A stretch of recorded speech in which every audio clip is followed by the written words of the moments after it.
So the total number of tourists who have visited in Meghalaya since facilitation center was set up are as under. 1. December 2020, 5,551. January 2021, 9,558. February 2021, 9,664. March till 4th of March 2021, 1,350. Total 26,123. Reply to 76B, yes sir. C, sir, the stakeholders have informed loss of revenue. D, no sir, however, other relief measures are being provided. It is a fact that the visiting tourists who has reported in the facilitation center that their stay in the state is less than 48 hours have been turned away from the facilitation center. Sir, as a cabinet, we had decided that during COVID time, we need to be extra careful. Therefore, based on the COVID situation, it was felt that if the tourists are coming in, then they should not be one-day trip tourists, one-day tourist. That does not mean that we don't want people to come, but it was a decision by the cabinet that we need to ensure that we don't have too much of traffic coming in of this day trip tourists because of the COVID situation, nothing else. So therefore, based on that, we decided that if tourists are coming in and if you're going to open up tourism now, let it be the serious tourists who want to stay and who will add revenue to the state and who will give money to the stakeholders. So that's why we take a decision that people should come in and stay for at least 48 hours. Then we realized that we need to relax it a bit because as the situation improved, so then we reduced that to 24 hours. So as of now, we are sticking to the 24-hour because we would want it to be at least tourists who would come in and spend some money and the stakeholders, whether it's the hotels or whether it's the different homestays, then they can also start earning. So that's why with that kind of a strategy, though of course it is a bit of a situation where it's some people have faced inconvenience, but that is not our purpose. But the idea was really to keep our people safe, yet at the same time ensure that serious tourists were coming in, and third, to ensure that some revenue was earned by our stakeholders. Overall decline in tourist entry as compared to last year. And then, may I know from the Honorable Chief Minister the steps taken by the government to improve this flow? Sir, of course, we have seen a large drop in the number of tourists, and it is because of the lockdowns that took place, because of the restrictions that we had for COVID.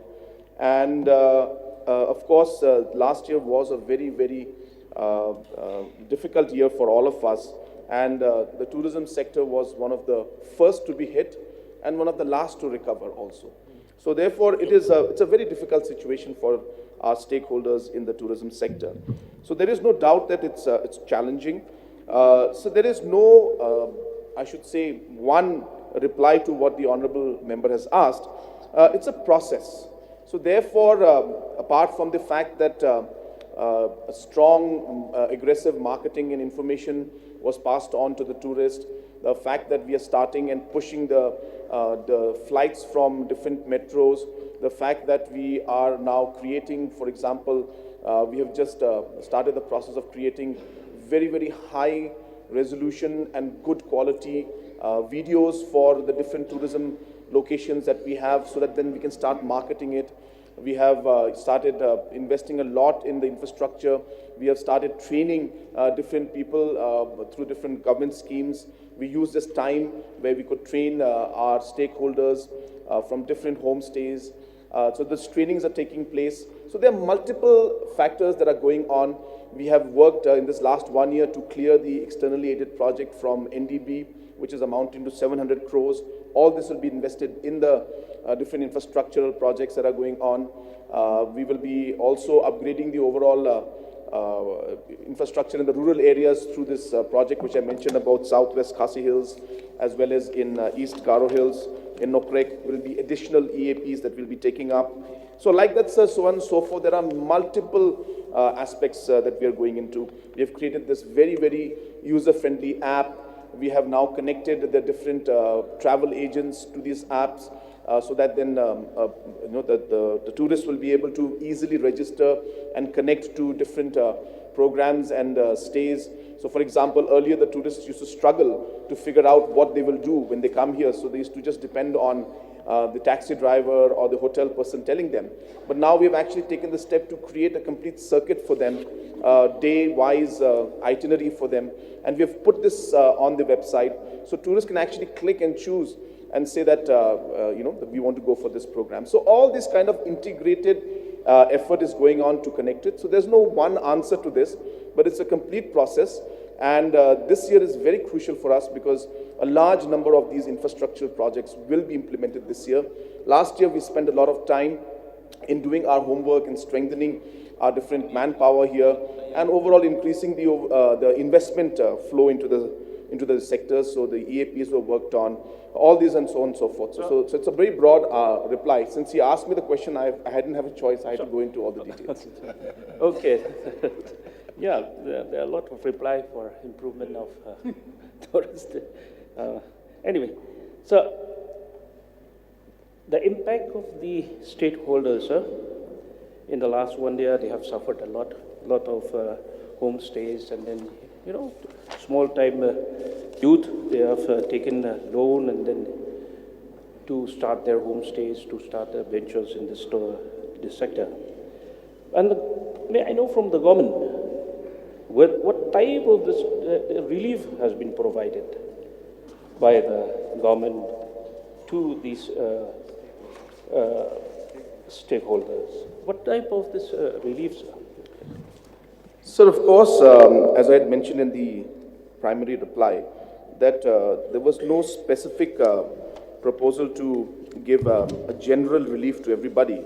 But then wherever possible, wherever government could do small things that would help the different stakeholders was done. For example, there are a large number of businesses that have taken government property on lease. So we realized that they could not recover this money. So we decided that we will waive off the 1 year's dues that they have to pay to the government for these properties. So that amounts to about almost 1.82 crores. So realizing that they would have difficulty, so at least these stakeholders who had taken the property from the tourism department, Directorate of Tourism, their annual fees was waived off, or the annual rent was waived off. Similarly, MTDC also waived off the fees that was the rent that had to be given by these private organizations who had taken government properties on lease, or the properties owned by MTDC on lease. So those also were waived off. At the same time, sir, directly, indirectly, a lot of these different stakeholders, hotels, were actually integrated into the fight against COVID. Now, a lot of people who used to, say, have shops and making food, so then they were engaged in providing food during COVID. A lot of the hotels were then converted into the COVID centers and, places for people to stay. So those bills also, a large amount has come up for that also, almost close to 20 crores was spent in these different hotels. So there was a base rate that was placed. So we have already cleared almost about 10.6 crores. We still have about 8.9 crores to be paid.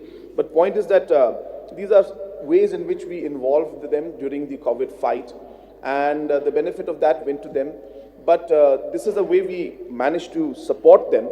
But yes, there was no specific program where we called all the stakeholders and decided to give any package to them, because it's a huge number and it's very complicated, and it would put a lot of burden on the government at that point in time. So we just tried to see where we could support, involve them in the COVID fight, and at the same time, wherever we could give them some relief by not asking them to pay the annual fees, we tried to do those. So those are the ways we tried to support the sector. So, looking at figures, 2613 reported up to March 4, the tourists in the facilitation center. So may I know from the Chief Minister what happened to these names registered in the facilitation center? Whether these names are kept in the facilitation center or it is sent to the different departments? What happened to those names there, sir? So the process is very simple. It's an online registration, which we do. And the people who do it in advance, they get a QR code, and it's simply scanned when they come at the facilitation center, and all the information comes out. In case they have not registered, so there are facilities out there to allow them to register and inform us. It's a basic registration where we ask for the name, we ask for where you're going to stay, what is the location, how many days, when you're going to go back. So all those registrations are done, and this is not on a register. Its name is registration, but it's online. Entire thing is on a cloud-based system, and it can be accessed by any department or the hotel as per the permissions given by the tourism department. So ultimately, we intend to incorporate and involve all the hotels also in this, so that the synchronization between the tourist registration done through this app and the registration done in the hotels will be synchronized. And we hope that finally we'll take it up to the level where even the police department and others will be given this information, because this is for the safety of all, and it's an information. And right now during the COVID time, it's very necessary that we have this information in case there is a situation where there could be some cases, and it will allow us to really trace and be able to contain the situation. Yeah. May I inquire from the Honorable Chief Minister whether the Meghalaya Micro and Medium Enterprises schemes of 2020 will also cover for relief measures for all of these entrepreneurs running these facilities? So that's a different question. So I don't have a specific reply to that right now, so I'll require notice. So what about the livelihood and gainful employment scheme, the financial assistance? Will it also cover all of these questions asked at 76C? So the general programs that we have had for the entrepreneurs, which is we opened up for different entrepreneurs, is available to all the entrepreneurs. So whether you're an agri-entrepreneur or a tourism entrepreneur or any other sector that's there. So this will apply to all. So whoever has applied and whoever wants to apply for this is eligible to apply. Yeah. So in the course of response from the Honorable Minister, Honorable Chief Minister, that with the inflow of tourists day by day, especially now with the government coming up with different new tourist spots in different districts of the state, I would like to know the mind of the government with regards to how to facilitate the economy in our state through different stakeholders, be it the vendor, be it the local taxi association, the tourist taxi association, as had been practiced in other states, like for example in Sikkim. Whether the government have any plan now or in future how to facilitate this local taxi association, so that those vehicles coming from outside the state, be it 1 day or 2 days, they will be stopped somewhere in Umling or Bernihan. Then the local taxi association will take them within the state, so that will boost the economy of our own local taxi association. At the same time, the vendors, the tourist guide. What is the mind of government on this? So there are two parts to this question. First part is regarding what the government is doing now. So what we have done through this app that we have put into place, that we are incorporating even different kind of activities that you could take as a tourist. So for example, if you're coming in to Shillong, the booking of the payment of the ticket for the, say, Elephant Falls, that also is there in the app. So you can actually pay in advance for that. For the hotel booking also you can pay in advance for that. So there is a proposal that some part has been done, but we'll have to upgrade it further. So we will be incorporating other activities like, the tourist guide can also be booked through that. Then the taxis can be booked through that. Even restaurants can be booked through this.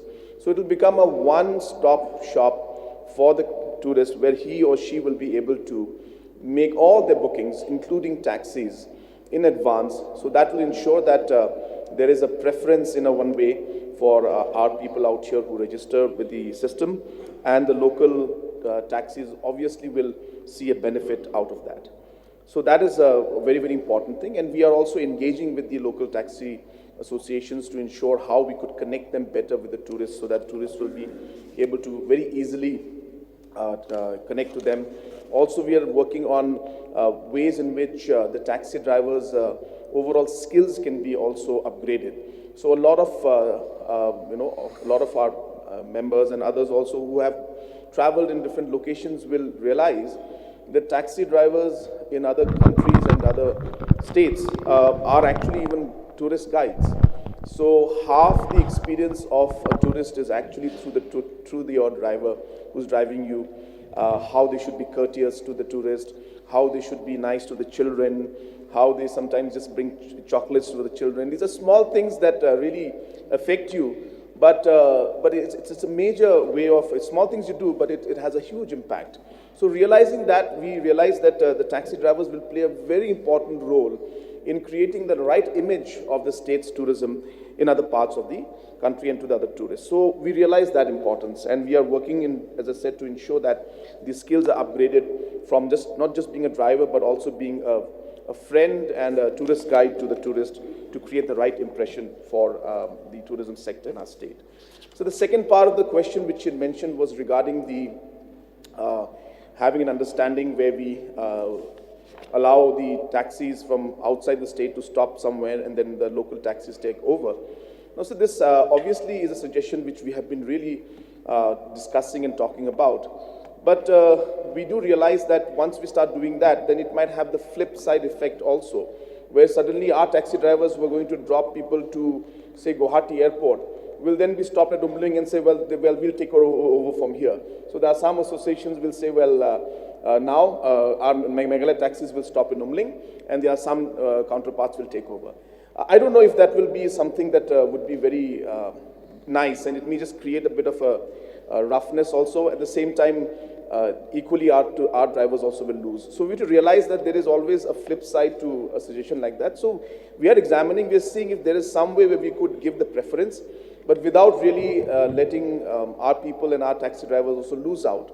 So really we would we would see Umling as a border where our taxis would not be able to then go to Assam and to drop the people to other parts of the northeast. So I think it's not something that we can give a definite answer to, but we are trying to figure out how, by minimizing the negative side, how we could at the same time give a slight preference to our taxi drivers. So we are looking at, as I said, connecting them directly with the tourist so that the booking is done straight away from Delhi or Bombay, and as soon as they land in the airport, already they have the name of their taxi driver. So those kind of connections are being done. And number two is the flights directly coming into Shillong will really make things much easier. And obviously if it's Shillong flight, Umroi flight, then there is no question of any taxi drivers coming in from other parts. Then it will be only our people. So that's another reason why we are really pushing for more flights. It's not easy. It's not simple from logistics point of view also, nor is it easy from the financial point of view. But we see a much bigger gain by even spending and taking the trouble, but it will really boost the tourism sector. And so these kind of measures are being looked into. Yeah, Bajaj. So the facilitation center is an exercise that is an outcome of the MRSSA. So with the number of facilitation centers that have been informed that are going to be coming up in various parts of the state, now the registration has been done as part of the entire exercise of the MRSSA.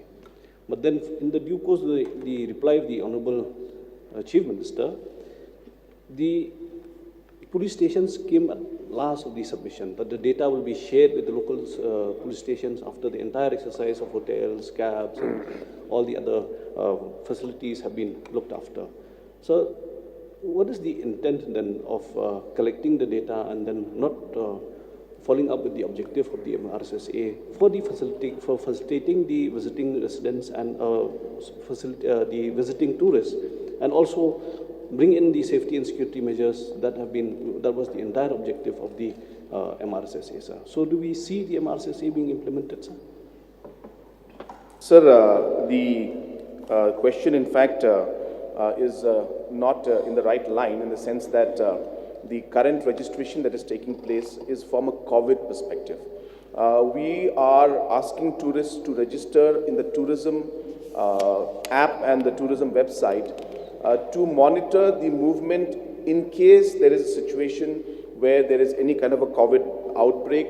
It'll be easy for us to trace and to contain the situation. So that is the purpose with which right now the tourism department is doing this monitoring and keeping the information. The MRSSA was amended to then allow the registration of tourists also to be there. But that, as you are aware, sir, that particular amendment has not been yet approved by the governor. So therefore, the registration of tourists based on the MRSSA Amendment Act is not in place right now. So this is being purely done right now from a COVID perspective, but it serves the purpose right now for us because it allows us to keep track on the movement and at the same time ensure that the COVID situation is contained and monitored. At the same time ensure that we are keeping the tourists safe also, at the same time our people safe also. So multiple aspects are being covered through this, but the primary objective of us doing this registration right now under the tourism app is to monitor for COVID and health purposes. Thank you, sir. Vacuum Fab. So looking at tourists from Assam, they never wanted a 2-day stay in Meghalaya.